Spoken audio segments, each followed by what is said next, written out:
had $1 million by the time I was 24 years old. Okay. A year before that, I was making $12,000 a year working at a record store, and I was broke. Okay. So I'm we grew up in a time where millionaire, these days, millionaire doesn't mean as much, but the word millionaire still meant something in my brain when I was 24 years old. So I have $1 million when I'm 24 years old.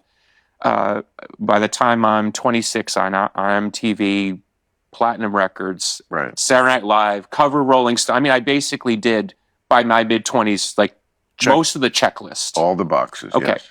And I never felt this sense of satisfaction about it. And I couldn't quite understand why, because everybody around me is like, this is fucking incredible. And I was like, it is and it isn't. Okay, so to answer your question, the problem with all of it is it's transactional. Because no matter how many hit songs you write, it's always, what about the next one? Yeah. No matter how many records you sold, there's always somebody who's going to sell more records than you. No matter how good you are, there's always somebody telling you, writing online, that you're the worst thing that ever happened. There was always like an asterisk or a qualifier.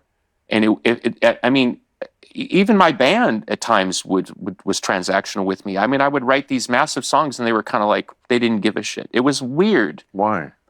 Well, that gets into band psychology, and we could talk about it if you want. But just to finish the little spiel, only unconditional love in some facet of your life gives you the proper perspective to appreciate what is great about transactional things, but allows you to see them for what they are, which is transactional.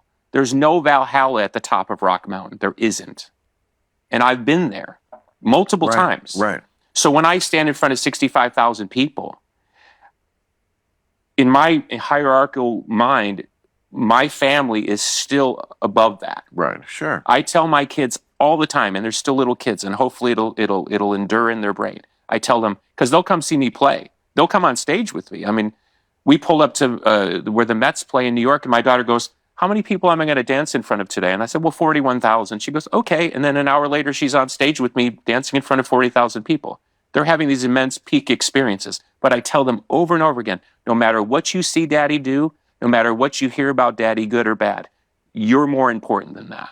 You are so much more important than that to me. I would trade all of this for you.